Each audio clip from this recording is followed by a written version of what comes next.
"Pack your things. You're done here." His voice cut through the chatter of the office like a blade through silk, sharp, cold, and loud enough for every single head to turn toward me. For a second I thought I'd misheard him. My hands froze over my keyboard, my heart hammering against my ribs. The murmur of coworkers faded into an oppressive silence as dozens of eyes locked on me, waiting for my reaction. My boss, Richard Hawthorne, stood over my desk, arms crossed, wearing the smug expression of a man who enjoyed the power of destruction. He could have called me into his office quietly. He could have given me a private meeting. Instead, he'd chosen this moment, right before the weekly team briefing, to strip me bare in front of the entire department. I opened my mouth to speak, but nothing came out. The words were stuck, thick and bitter in my throat. My cheeks burned hot, and I could feel the tremor starting in my hands. Richard's gaze didn't waver. He looked at me like I was an insect he'd grown tired of tolerating. "Security will escort you out in 10 minutes, he added, his tone calm, almost casual,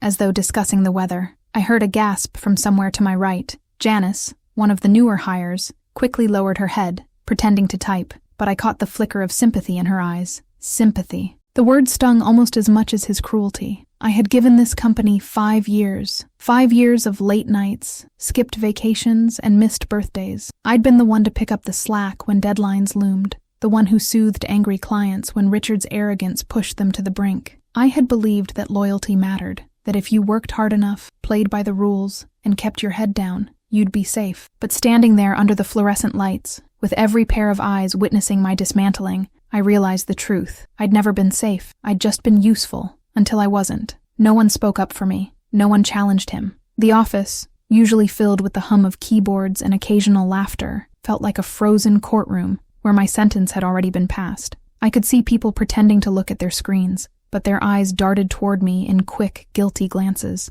The humiliation was complete. Richard straightened his tie, as if dusting his hands of me, and turned toward the conference room without another word. He didn't look back. The security guard arrived, not unkind, but detached, a man doing his job. I gathered my things with shaking hands, each movement a battle against the rising lump in my throat. My mug, the one with the chipped handle from my first day, the photo of my niece in a paper frame she'd made at school, my worn leather notebook, filled with ideas and project sketches. Each item felt heavier than it should have, weighted with the years I had poured into this place. As I zipped my bag, a single thought rose above the fog of shame and anger. He wanted me broken. This wasn't just about letting me go. Richard had orchestrated this scene for maximum impact, to remind everyone else who held the power, to make an example of me. And in that moment, I understood something else. People like him didn't stop. They didn't back down. They didn't apologize. The only way to fight someone like Richard was not to survive. It was to win. I kept my eyes forward as the guard led me past the rows of desks. My coworkers avoided my gaze, their silence complicit,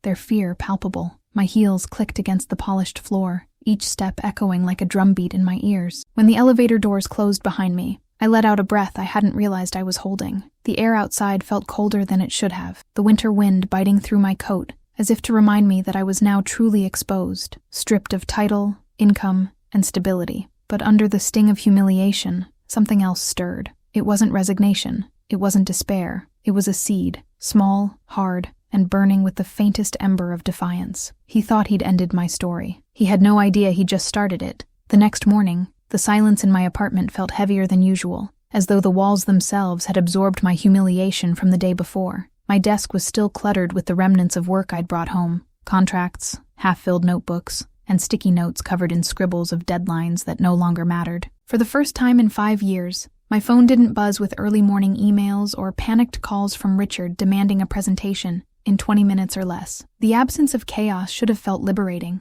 Instead, it felt like standing in the eye of a storm, knowing something worse might be circling just beyond the calm. I kept replaying it in my mind, his smirk, the deliberate choice to humiliate me publicly, the calculated cruelty in his voice. I'd seen Richard fire people before, but always behind closed doors. The fact that he had chosen to do it to me, in that way, meant something. It wasn't just a termination, it was a message. And messages like that didn't come out of nowhere. Someone wanted me gone, and Richard was the executioner. But why? I had tripled our department's revenue last quarter. I had just closed the largest client contract in company history. Nothing about it made sense, unless success had somehow made me dangerous. The worst part was the realization that I had built my entire life around that job. My apartment, my lifestyle, even the friendships I'd formed, all of it orbited the gravitational pull of that company. Without it, I felt unmoored, as if my identity had been quietly stolen while I wasn't paying attention. My sister called that morning, her voice laced with the kind of cautious sympathy that made my stomach knot.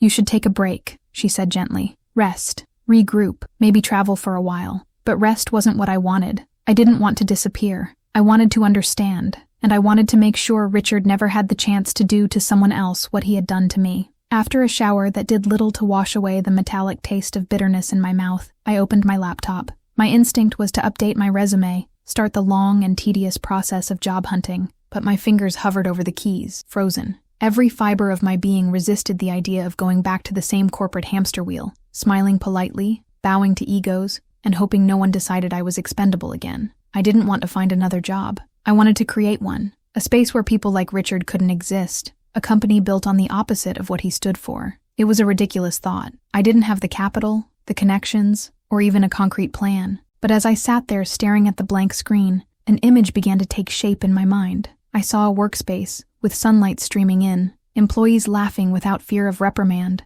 ideas flowing without being stolen by someone higher up. I saw a company that didn't just survive in competition with Richard's. It beat him, in every possible metric. The seed of defiance I'd felt in the elevator yesterday started to sprout, its roots wrapping around the raw edges of my pride. By the afternoon, I found myself digging through old files, hunting for names and numbers, past clients who liked working with me, colleagues who had left the company on less than friendly terms with Richard. It was like piecing together a map from scattered fragments, every familiar name lighting up like a small beacon in the fog. I wasn't sure what I was building yet, but I knew it was more than revenge. It was about taking back the power he had tried to strip from me, about proving, to him and to myself, that my value didn't vanish just because he said so. I ordered takeout that night, the smell of spicy noodles filling the quiet apartment. And as I ate, I pulled out my leather notebook, the one I'd rescued from my desk before the security guard walked me out. Flipping through the pages, I realized I'd been unconsciously preparing for this moment for years. Notes on leadership, rough sketches of business structures, lists of mistakes Richard had made that I swore I'd never repeat. Somewhere in those pages was the blueprint for my next move. I just had to find it. And somewhere deep down, in the place where my fear wrestled with my anger, I began to feel it. Not just the urge to rebuild, but the possibility of winning. Not just surviving his cruelty, but turning it into the very weapon that would undo him. Richard thought he had ended my career. He didn't know that the war had just started. The first call I made was to Mia. She had been my right hand for 3 years until Richard, in his infinite wisdom, decided she was too opinionated for client-facing roles and quietly pushed her out. We hadn't spoken in months, but when she picked up, her voice was the same, sharp, warm, and tinged with the kind of intelligence Richard always underestimated. "I heard what happened," she said, before I could even explain. "You okay?" I almost laughed. Okay wasn't the right word, but hearing her voice reminded me that not everyone had turned their back on me. Some people knew exactly what Richard was capable of, and hated him for it. We met that afternoon at a small cafe far from the business district. Mia was dressed in her usual tailored blazer and sneakers, her hair in a messy bun, a notebook already open in front of her. "You're not calling me just to vent," she said, leaning forward. "You've got that look." I told her the truth, that I wanted to build something, and not just anything. I wanted to go head-to-head with Richard's empire and tear it apart, piece by piece. For a second, I worried she'd think I was insane. Instead, she grinned, slow and dangerous. "I've been waiting for this call. Over lattes gone cold, we started mapping it out, what services we could offer, what gaps in the market Richard had ignored because they didn't inflate his ego enough to chase." Mia had a mind like a scalpel, cutting through the fluff and focusing on opportunity. She reminded me of all the times Richard had rejected innovative ideas simply because they didn't come from him, and how many of those same ideas could still be viable now. The more we talked, the more I realized this wasn't going to be a small, quiet venture. This was war strategy disguised as business planning. The next name on my list was Jonah, a tech wizard who had quit last year after Richard took credit for a platform Jonah had designed from scratch. Tracking him down was harder. He had retreated into freelance work, carefully avoiding the corporate world. But when I finally reached him, his answer was immediate. "If it's against Richard, I'm in," he said. Jonah wasn't the type to speak in grand gestures, but his loyalty ran deep when it was earned. With him, we had the potential to build not just a company, but one with technological teeth sharp enough to bite through Richard's market share. By the end of the week, the 3 of us were huddled in Mia's living room, whiteboards leaning against the walls, marker stains on our fingers. We weren't just building a business, we were building a counterattack. Every plan started with a question. What would Richard never see coming? We talked late into the night, fueled by takeout and spite, sketching out a launch strategy that was equal parts innovation and precision strike. We didn't want to just compete. We wanted to lure his biggest clients away so quietly he wouldn't realize it until the damage was irreversible. But beneath the adrenaline and the laughter, there was something heavier in the air. We all knew that taking on Richard meant more than just business risk. He played dirty. He had contacts in every corner of the industry. If he caught wind of what we were doing, he wouldn't hesitate to crush us before we took our first step. That reality didn't scare me as much as it should have. If anything,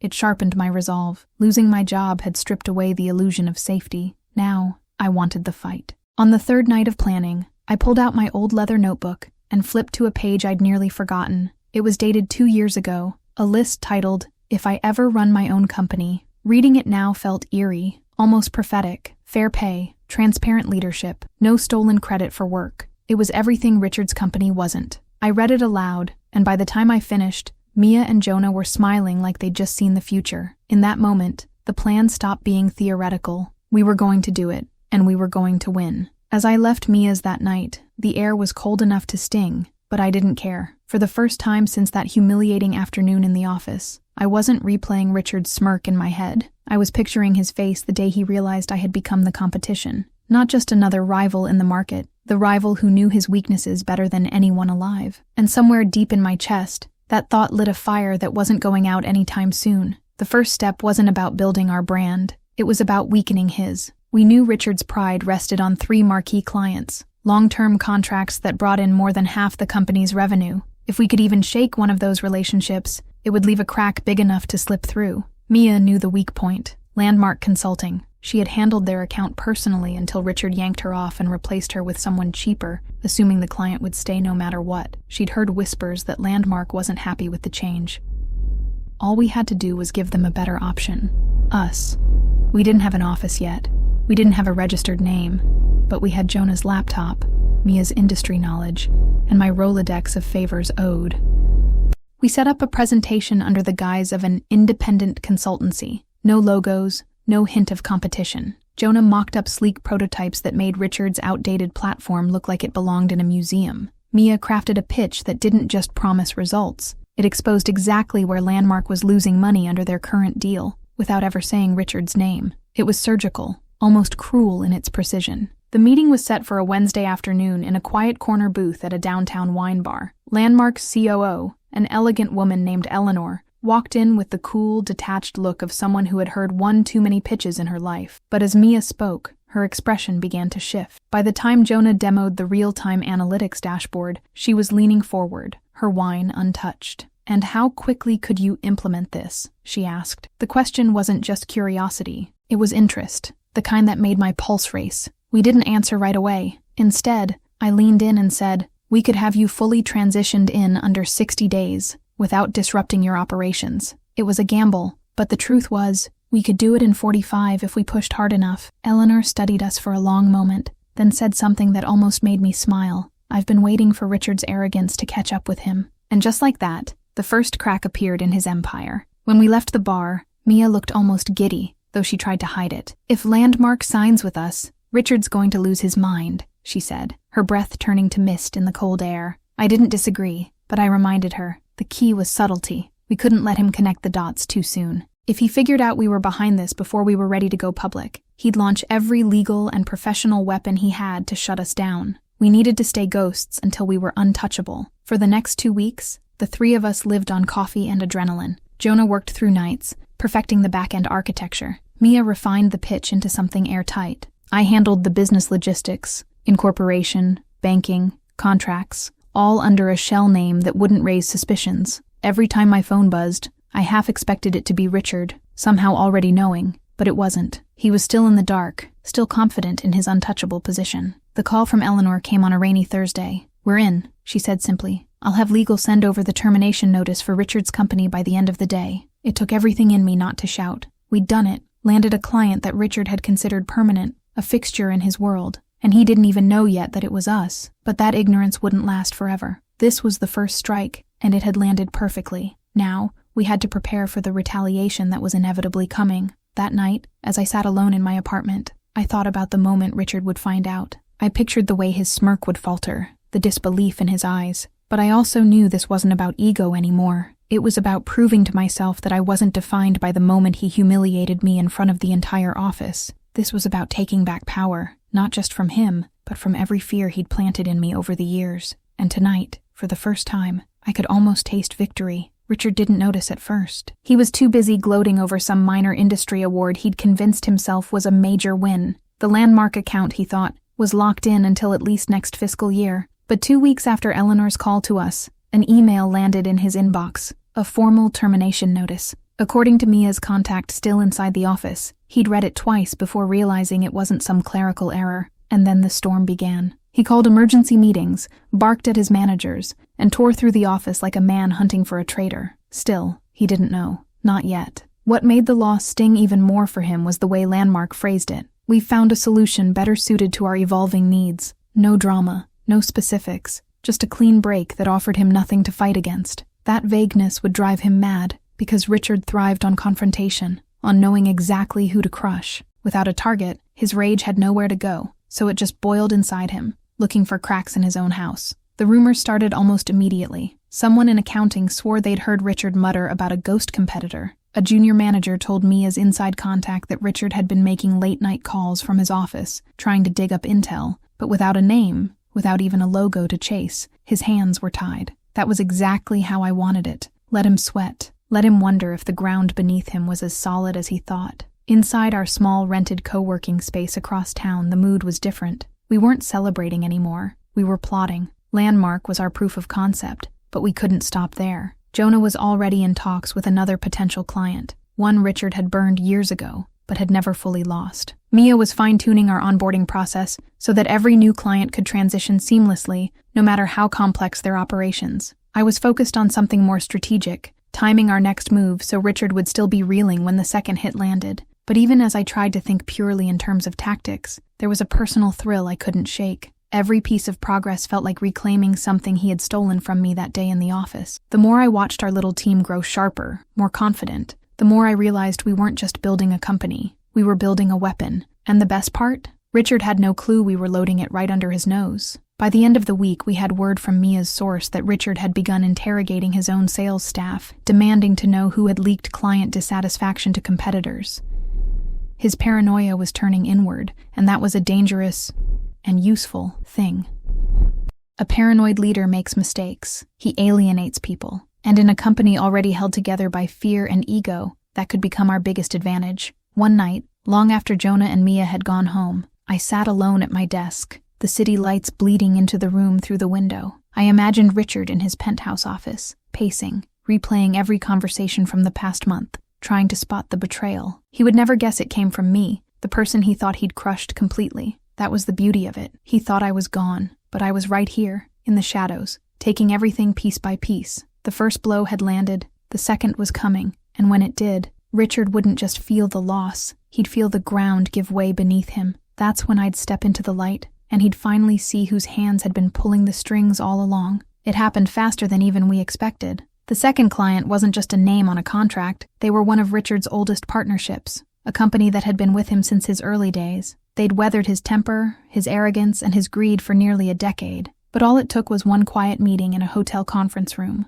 one presentation that Jonah delivered with the kind of precision that makes people feel they've been seen, heard, and valued, and they were ready to jump ship. This time, we didn't just win them over, they signed on the spot. When the news reached Richard, I imagine it hit like a physical blow. According to Mia's source, he'd been in a boardroom with his top execs when his phone buzzed. He glanced at the screen, went pale, and excused himself without a word. The meeting didn't resume for another 45 minutes, and when it did, he spoke in short, clipped sentences, avoiding eye contact. That was the moment, I think, when he stopped seeing this as bad luck or coincidence. 2 long-standing clients gone in under a month. Even Richard couldn't spin that away. By then, the whispers inside his company had shifted. People were no longer just speculating about a mystery competitor. They were talking about collapse. Sales teams worked in hushed tones, afraid to report bad news. Mid-level managers began updating their resumes, quietly reaching out to recruiters. Richard, sensing the shift, doubled down on control. Mandatory all-hands meetings,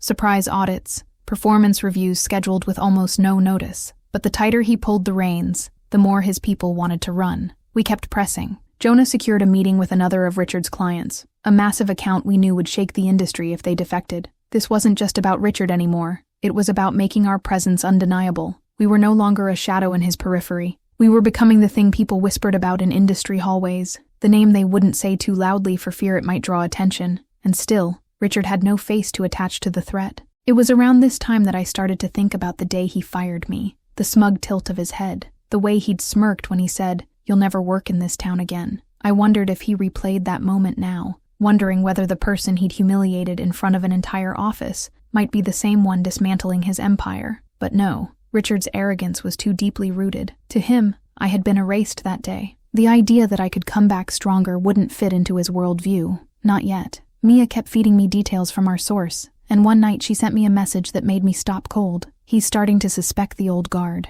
The old guard, his earliest hires, the people who had stuck with him out of loyalty or fear, were the only ones Richard still trusted. If his suspicion began to rot that foundation, the collapse would come faster than we could plan for. We had to be careful not to push too hard and tip him into outright panic before we were ready. Still, there was a delicious kind of satisfaction in knowing we were in his head now. Every contract he touched, every phone call he made, every late-night email, he had to wonder if the invisible hand tightening around his business was the same one that had once filed his reports, scheduled his meetings, and fetched his coffee. And though he didn't know it, I was already preparing the move that would finally put my name back in front of him. When that moment came, I didn't want him just to see me. I wanted him to understand, in his bones, that every choice he'd made that day in the office had led him here, that the empire he'd built on intimidation, manipulation, and greed was crumbling, not by accident, but by the design of someone he had underestimated to the point of erasure. And I wanted him to know it was far from over. The first time Richard heard my name again, it didn't come from someone he trusted. It came from a competitor he'd always considered beneath him, a man named Carter Mills, who had the kind of reputation that made Richard feel safe in dismissing his words. "Heard someone's been poaching your clients," Carter had said with a smirk during an industry gala. "Funny thing, I think I know who it is." Richard had laughed, but the moment Carter leaned in and whispered my name, the smile froze just enough for the change to be noticed by anyone looking closely. He brushed it off in public, but according to Mia's source, he didn't sleep that night. Instead, he called 2 of his longest-serving employees into his office the next morning, shutting the blinds and asking questions in a voice so calm it was unsettling. "Do you remember her?" he asked them. "What happened to her after she left?" Neither could give him an answer beyond vague recollections of my humiliation, the way he'd strutted after my firing, and the silence that followed. It was as if I had simply disappeared. The idea seemed to unnerve him more than if I'd been seen begging for work somewhere else. Richard thrived on narratives where he was the victor, and his enemies were crushed and visible in their defeat. My absence had denied him that closure. Now, the thought that I might have been quietly building something, maybe even building it against him, was a splinter he couldn't pull out. Over the next week, we noticed a shift. His team became harder to approach. Calls that used to take days to return were now answered in hours. His salespeople became sharper in negotiations, more aggressive with their pitches. The fortress was tightening. He was trying to plug the leaks without knowing where the holes were. Jonah and I exchanged glances in our small, windowless meeting room and silently agreed. We needed to make our next move in a way that made him feel watched. Mia's updates confirmed it. Richard had started digging into old employee records. That included mine. He'd pulled every file, every performance review, every HR note from my time at the company. It was strange to think of him sitting there, flipping through pages he'd probably never read before, seeing in black and white the contributions he'd erased from memory. I hoped he noticed the projects I'd saved for him, the contracts I'd closed, the messes I'd cleaned up before they became disasters. I hoped the realization stung. But suspicion isn't proof, and Richard's ego wouldn't allow him to accuse me outright without evidence. That was our advantage. He couldn't attack without confirming to others that I was even a player in this game. So we crafted the perfect bait. A small, public win with just enough noise to reach his ears, but no direct link to me. A new contract with a mid-sized firm he'd once rejected, signed in a public ceremony, photos splashed across LinkedIn and trade publications. My name wasn't in the headline, but it was in the photo credits. 2 days later, Mia sent me a message that made me smile. He's sure now, but he's not ready to say it out loud. That was fine by me. The longer he kept my name trapped in his head, the more it would haunt him. I wanted him to know, but I also wanted him to feel powerless to act. And that was exactly where he was, a man who finally recognized his enemy, but had no weapon sharp enough to use against her. It started with whispers. A supplier we'd been courting for weeks suddenly went cold, citing unexpected issues with their schedule. A client Jonah had nearly closed pulled out at the last minute, claiming they'd received concerning information about us. The timing was too perfect to be coincidence. Richard had finally decided to come out from the shadows, and he wasn't aiming for a direct hit. He was trying to starve us quietly, the kind of sabotage that leaves no fingerprints but drains you dry. Jonah called an emergency meeting. "He's leaning on his old contacts," he said, pacing the room. "He's trying to cut us off before we get a real foothold." I wasn't surprised. Richard had always been more dangerous behind the scenes than in open confrontation. He knew people owed him favors, and he knew exactly how to cash them in without appearing desperate. But I also knew something else about him. He was addicted to the thrill of watching his target squirm. That meant he wouldn't be able to resist leaving little clues, small enough to deny, but big enough to feed his ego. Our first step was containment. Mia began quietly reaching out to suppliers, acting as if she'd heard rumors about Richard pressuring them, planting just enough doubt to make them wary of crossing us. Jonah doubled down on the clients still in our corner, reassuring them that we were stronger than ever and that any concerns were baseless. It was exhausting work, plugging holes faster than new ones appeared, but every time we stopped a leak, I felt a spark of defiance. Then came his first real mistake. A long-time vendor of Richard's, someone he clearly believed was loyal, tipped us off. He told Mia in confidence that Richard had been bragging over drinks about ending me before I could become a threat. Apparently, Richard had even said, "She's not as clever as she thinks she is." I laughed when I heard that. Not because it wasn't infuriating, but because it was exactly the kind of arrogance we could use against him. His need to belittle me had made him careless. We decided to hit back in a way that would make him feel like his attack had only made us stronger. Within a week, we secured a partnership with a supplier Richard had burned years ago, a deal so visible it was impossible for him not to notice. The announcement was strategic. Photos of handshakes, public praise, and a few pointed lines about welcoming collaborators who value integrity. We didn't mention Richard's name, but the implication was as sharp as broken glass. According to Mia, he didn't take it well. He'd slammed his office door so hard it rattled the glass walls, then canceled the rest of his meetings for the day. He wanted me to bleed quietly, but now he was the one reacting, making emotional moves in a game that required patience. The tighter he tried to squeeze, the more I could feel him losing control. And in that moment, I realized something. Richard had made me his obsession. I was no longer just the ex-employee he'd humiliated in front of the office. I was the shadow in his boardroom, the ghost in his phone calls, the name he couldn't speak without feeling a knot in his chest. The moment he started playing defense, the balance shifted. For the first time since that awful day in his office, I felt the scale tip in my favor. Richard's next move was louder, more desperate. An anonymous email landed in the inboxes of several of our partners, accusing us of unethical practices. It was laughably vague, filled with dramatic language and zero evidence, but it was enough to make a few of them hesitate. That was the point, not to prove anything, just to plant seeds of doubt. But unlike before, this time the message wasn't subtle. It reeked of panic. Jonah read the email twice, then pushed his chair back with a grim smile. He's getting sloppy. Mia was already digging into the source, and within hours she'd traced the email to a server connected to one of Richard's lesser-known side businesses. It wasn't a smoking gun, but it was close enough to give us leverage. For the first time, we could see the outline of his desperation taking shape. The most telling sign, however, came from inside his own company. An ex-colleague of mine, Sarah, called late one night. She spoke in a whisper, as if Richard could hear her through the phone. "It's bad over here," she said. "People are starting to talk. He's obsessed with you. It's unnerving." She told me he'd been rearranging projects just to free up time to focus on undermining us, and that his temper had become unpredictable. Meetings ended in shouting matches. Employees were avoiding his office altogether. That was the thing about Richard. When cracks began to form in his control, he doubled down until the structure collapsed. And the more he obsessed over taking us down, the less attention he gave to his own people. Jonah and I saw the opportunity instantly. "We don't have to attack him directly," Jonah said. "He's doing half the work himself." The trick was to apply just enough pressure to widen the cracks without giving him a clear target to blame. So we did exactly that. Through quiet channels, we made sure word got around about our stability and growth. Every client we landed, every deal we signed was deliberately visible to the right people in Richard's network. The message was subtle, but unmistakable. His war wasn't slowing us down. It was making us stronger. And in an industry built on reputation, that kind of perception was dangerous for him. Sarah called again a week later, this time with a note of urgency. "He's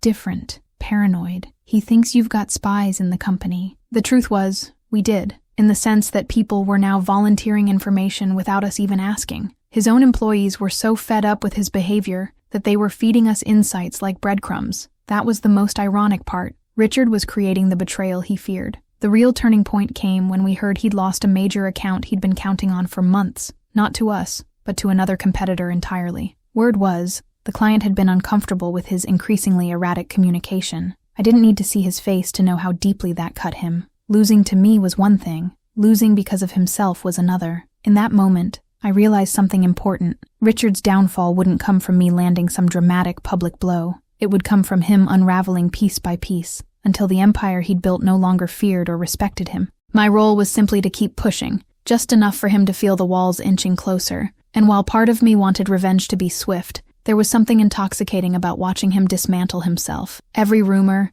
every late-night phone call, every whispered tip from someone on his payroll, it all felt like justice, slow and inevitable. And I knew, deep down, the best was yet to come. By the 10th week of our quiet war, Richard was beginning to act recklessly. His temper had become a fixture in the office, his voice snapping at employees over minor mistakes, and his decisions growing increasingly irrational. That was the opening we had been waiting for, the perfect moment to strike not with force, but with finesse. The first step wasn't to attack directly. It was to present him with a choice he wouldn't anticipate, an offer that seemed conciliatory but masked our true advantage. We carefully drafted a proposal under the guise of industry collaboration. It was just enough to appear innocuous, a chance for him to partner on a mid-sized account he'd recently lost. The goal wasn't to gain anything for ourselves, yet. The goal was to make him feel in control, while we quietly gathered more intelligence. Mia insisted that every word be scrutinized, every phrase calculated, every benefit tilted just slightly toward our favor. Even Jonah, usually the silent tech genius, spent hours analyzing the potential outcomes. When the proposal reached Richard's office, I imagined his reaction vividly. He would assume it was an olive branch from a neutral competitor, or even a ploy from someone else entirely. He wouldn't consider that it could be me, the person he humiliated, sitting comfortably in the background, watching him squirm as he tried to maneuver his empire back into stability. That subtle doubt, that tiny seed of insecurity, was already half the victory. And then came the call. "I don't understand," he muttered into his speakerphone, his voice tight, unsure. "Why would anyone?" The sentence trailed off, frustration creeping in. Our carefully crafted offer had achieved exactly what we intended, making him question the world around him, forcing him to second-guess everything. He didn't realize that accepting our terms, even partially, would give us leverage we had meticulously cultivated over weeks. We monitored his actions closely. He accepted the meeting, but his tone had changed. He was polite, even cordial, but the underlying tension was palpable. Every question he asked, every suggestion he made, betrayed the growing paranoia that he was no longer fully in control. He was used to being the predator. For the first time, he was feeling like prey, and that shift was intoxicating to watch. The real breakthrough came when one of his longtime managers, someone Richard had relied on without question, quietly slipped us information during the negotiation phase. Names, budgets, internal disagreements, pieces of a puzzle that allowed us to anticipate Richard's moves before he made them. He believed he was negotiating with a competitor he could manipulate. In reality, he was negotiating against a team that already knew the board's secrets and the cracks in his empire. By the end of the week, we had effectively gained partial control over one of his accounts, without him realizing how much he'd just handed over. He thought he had secured a win, a chance to maintain dignity. What he hadn't realized was that the seeds of his undoing were already planted within his own systems, and he had watered them unknowingly. It was a quiet victory, precise, elegant, and devastating in its implications. That night, I sat back in my chair, the city lights reflecting off my laptop screen, and allowed myself a brief smile. Richard's overconfidence, his obsession with maintaining control, and his underestimation of me had done all the heavy lifting. All we had to do was continue nudging, guiding, and exploiting. The pieces were in motion, and soon the final shape of this carefully orchestrated collapse would be unmistakable. And in the quiet thrill of planning our next move, I realized something almost poetic. Richard had made me into exactly the competitor he feared most. Intelligent, patient, and invisible, until it was too late. The first real power we wielded wasn't money, contacts, or strategy. It was perception, and Richard was already falling for it. The following week, Richard's office was a battlefield of subtle chaos. Employees whispered in corners, conference calls ran late, and the tension was thick enough to cut with a knife. Every interaction with him seemed charged with paranoia. Even casual hallway conversations carried the weight of potential betrayal. Richard had begun questioning long-standing procedures, second-guessing the judgment of people who had followed him loyally for years. The more he tried to assert control, the more the cracks in his empire became visible, and the wider they spread. Mia and I watched it unfold almost clinically. The careful balance we had maintained for weeks was tipping in our favor. Our small victories,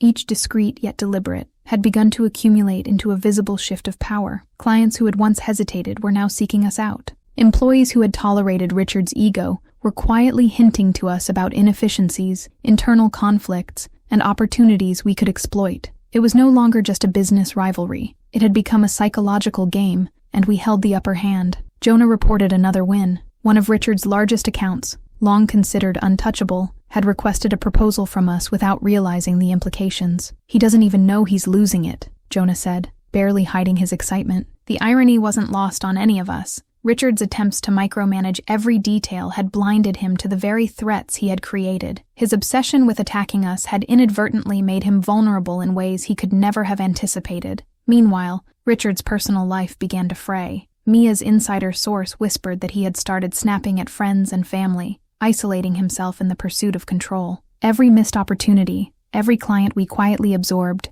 became a point of fixation. He was losing not only professionally, but psychologically. That unraveling, subtle as it was, gave us an almost eerie advantage. He had become a man trapped by his own ego. Then came the day of the conference, a major industry gathering Richard had once dominated. He arrived prepared, confident, and publicly unshakable. But by the second hour, it was clear that whispers had preceded him. Attendees exchanged glances, subtly shifting toward our booth instead of his, asking questions with genuine interest. The recognition that Richard's influence had diminished was palpable, and it showed on his face, fleeting but unmistakable. For the first time in years, the unflappable leader looked uncertain. By the afternoon, a strategic client approached me directly. The conversation was professional, cordial, and carefully orchestrated, but the underlying tension was thrilling. Richard's team had no idea this meeting would happen, and the client expressed satisfaction with our transparency and innovative approach. By the end, they were ready to sign with us, despite Richard's presence just a few feet away. I smiled politely and walked away, knowing the look on his face when he discovered what had happened would be one of disbelief. That evening,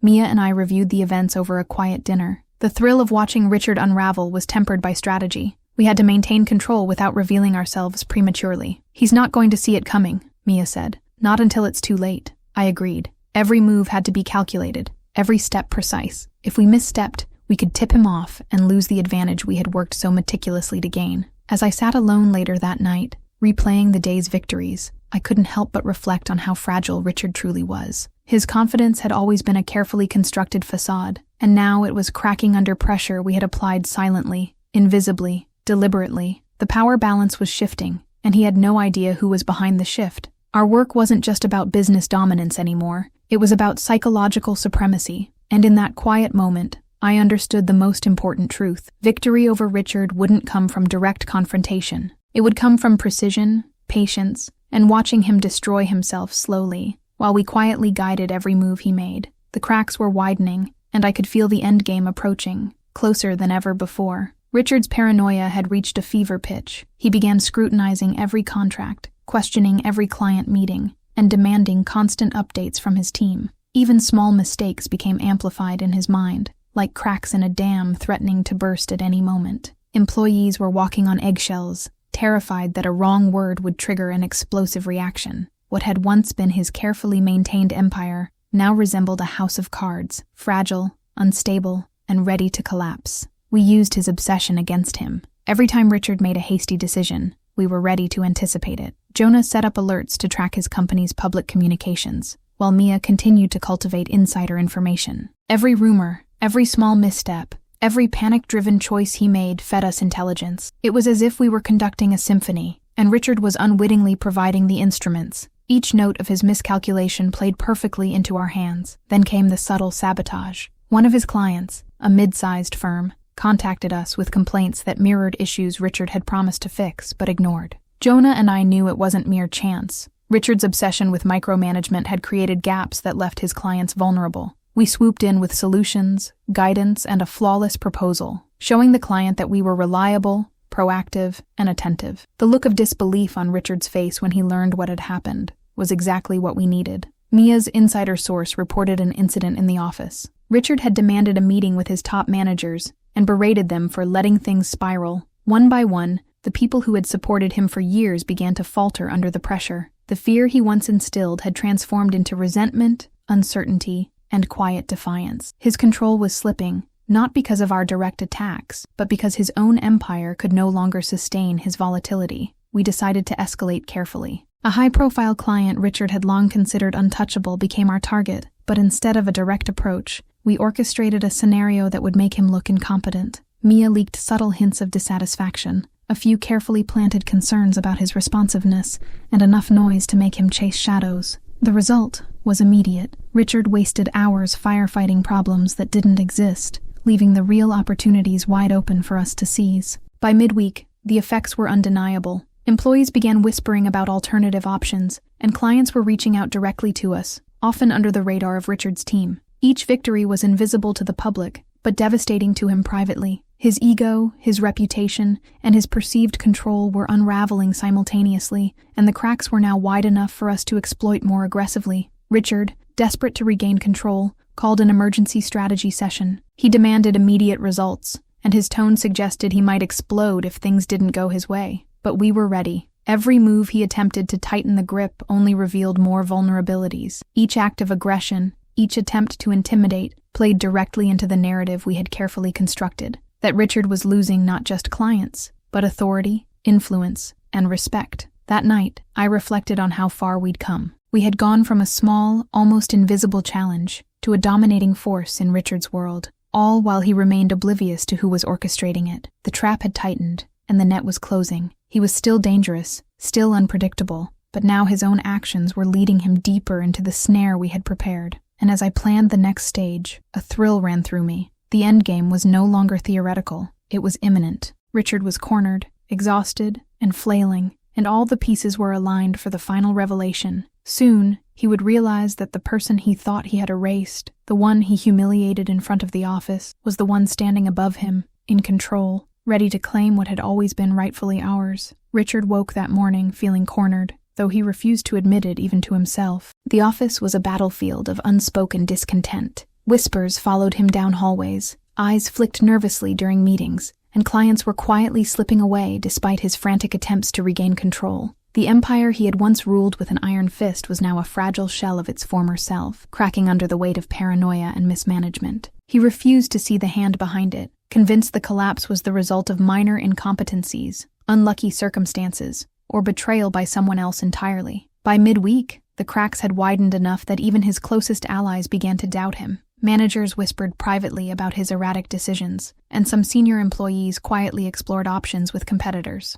including us. Each tip we received revealed another layer of mismanagement: missed deadlines, neglected accounts, and overworked staff burning out under impossible expectations. Richard was losing control, and yet he believed that sheer intimidation and effort could hold the pieces together. The pivotal moment came during a high-stakes client presentation. Richard had prepared meticulously, intending to secure a renewal that would stabilize his image. But half his team, exhausted and demoralized, faltered under pressure, delivering inconsistent data and leaving gaps in the narrative. The client's questions were met with uncertainty, and the cracks were visible to everyone in the room. We were watching quietly, letting the failure unfold without intervention. Richard left the meeting that day unaware that the accounts were already being redirected to our team. By now, Mia's insider had reported that Richard's personal life was beginning to unravel alongside his professional one. He snapped at friends and family over trivial matters, raged at his team for minor infractions, and isolated himself in an obsessive drive to regain control. His once confident demeanor had become jittery, twitchy, and unpredictable.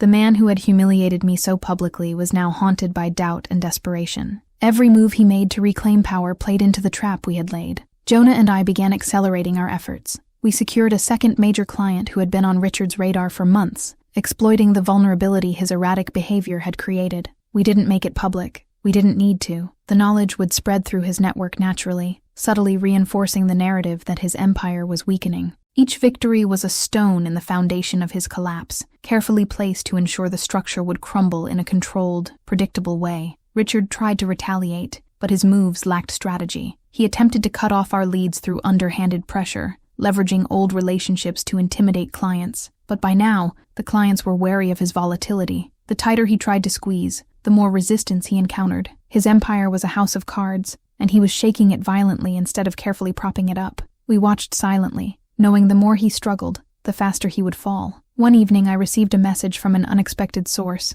a mid-level manager inside Richard's company who had grown disillusioned with his leadership. "He's losing it," the manager wrote. "He doesn't realize how deep it goes. He's blind to what's happening right under his nose." That insider insight allowed us to anticipate Richard's next desperate maneuvers, placing us several steps ahead. The walls he had built around himself were crumbling from within, and the revelation of who was orchestrating it was still months away. But the tension was palpable. That night, I sat alone in our office, reviewing the strategy one last time before the final stages of our plan. Richard's collapse was accelerating, and every misstep he made was both predictable and advantageous. I felt a mix of exhilaration and grim satisfaction. The man who had once laughed at me, dismissed me, and fired me publicly was now teetering on the edge, unable to see the hand that had guided him there. The power balance had shifted irrevocably, and as I stared out at the city skyline, I understood that the endgame was almost here. The stage was set, the pieces in place, and Richard was already dancing to a tune he didn't know was being played. Soon, he would realize not just that he had lost, but exactly to whom. The revelation would be devastating,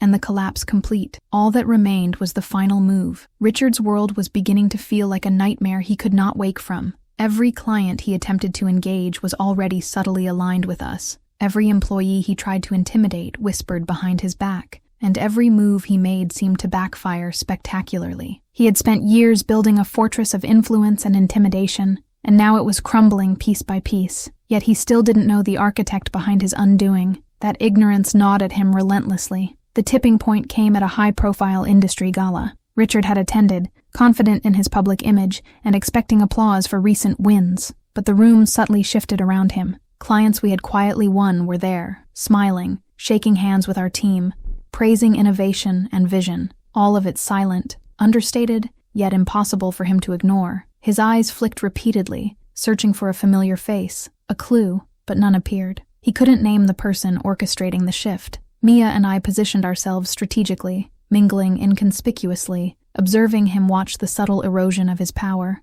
Jonah had already secured agreements with several key players in the room, all before Richard had time to process the threat. The tension in him was palpable, a barely restrained storm threatening to erupt. He had no idea that the person he had humiliated, fired, and dismissed years ago was now not only a competitor, but the very force dismantling his empire from the shadows. The first recognition flickered in his eyes during a quiet moment. A mid-level client approached, whispering congratulations and gratitude. The way they spoke, so personal, so precise, triggered a memory in Richard. His face paled almost imperceptibly. He glanced toward our corner of the room, his gaze landing on me for just a split second. It was a look that carried disbelief, anger, and something else, fear. Suddenly, the world he had thought he controlled tilted, just enough to unbalance him. He tried to shake it off, mingling and smiling with practiced ease, but the seed of realization had been planted. Every interaction became a source of anxiety. Every conversation was a puzzle he could not solve. He began excusing himself, retreating to his office in the hotel, pacing, muttering under his breath. For the first time in decades, he wasn't the predator. He was being hunted by someone he had believed powerless. By the following day, the realization began to spread internally. Richard's closest employees noticed his agitation,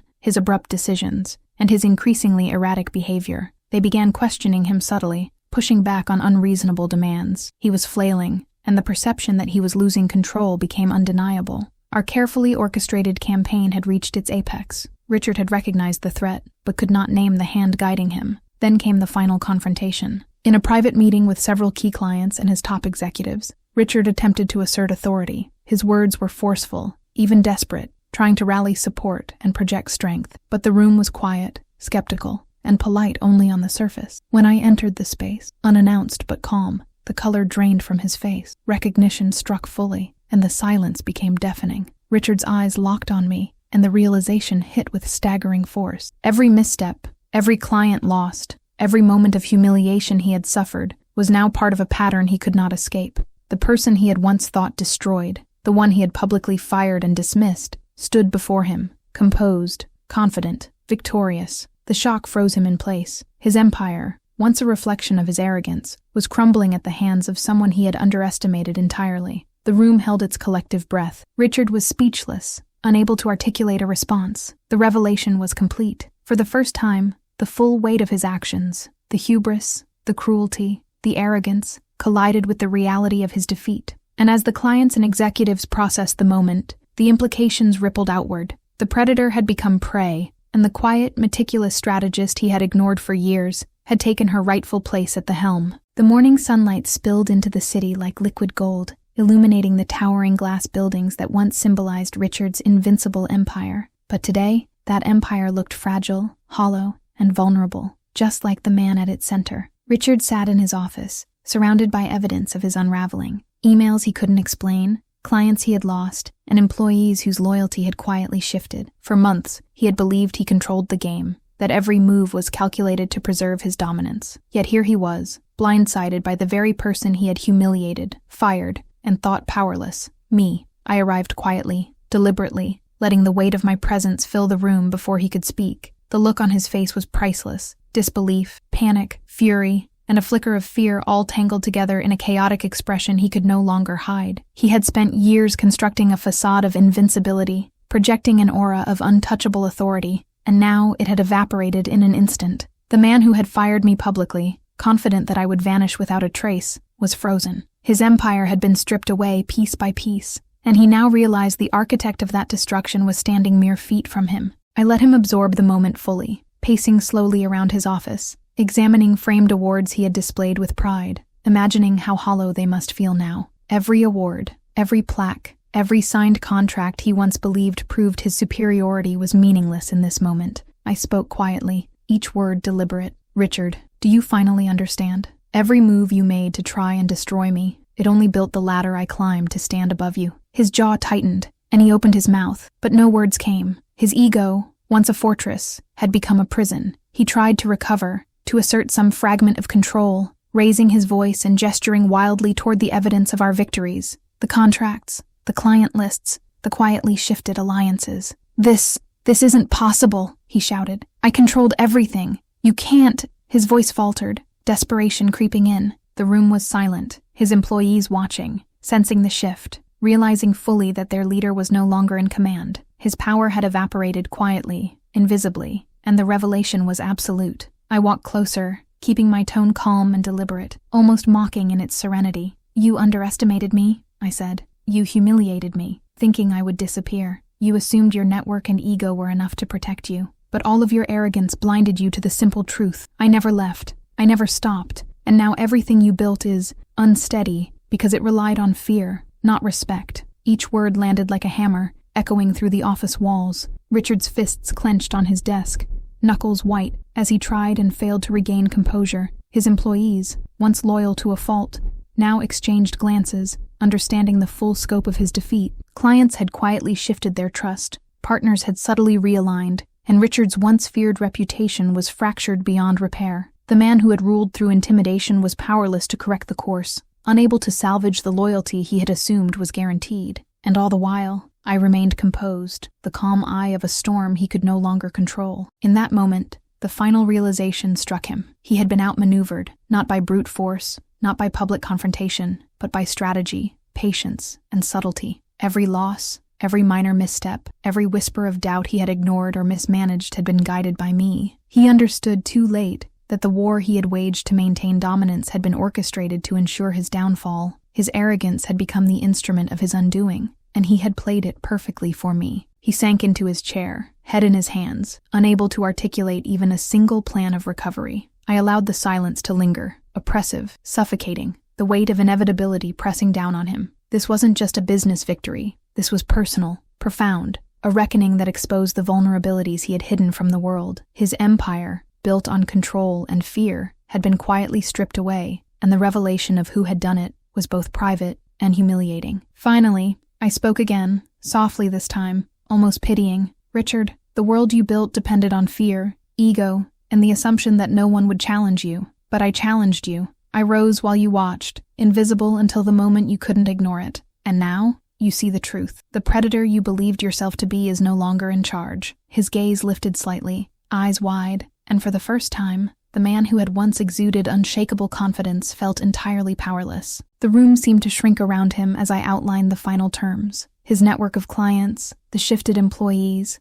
and the quietly realigned partnerships were now part of our sphere. The victories were complete, not with violence or public spectacle, but with precision, patience, and intelligence. Richard had played himself into irrelevance while I quietly became the force no one expected. He had underestimated me, and that mistake would define the rest of his career and his reputation. I paused, letting the finality sink in. "This is the last day you will ever control anything here," I said, my voice unwavering. "From this moment forward, everything you thought was yours belongs to someone who was never under your control." And in that instant, Richard understood fully, painfully, irreversibly. He had lost, utterly and completely, to the person he had thought insignificant. As I turned and walked out of the office, the room heavy with the weight of revelation, the city skyline glittered outside the window, a silent witness to the fall of a man who had believed himself untouchable. Every step I took echoed like a drumbeat of victory. The war was over, the predator had become prey, and the strategist he had ignored for years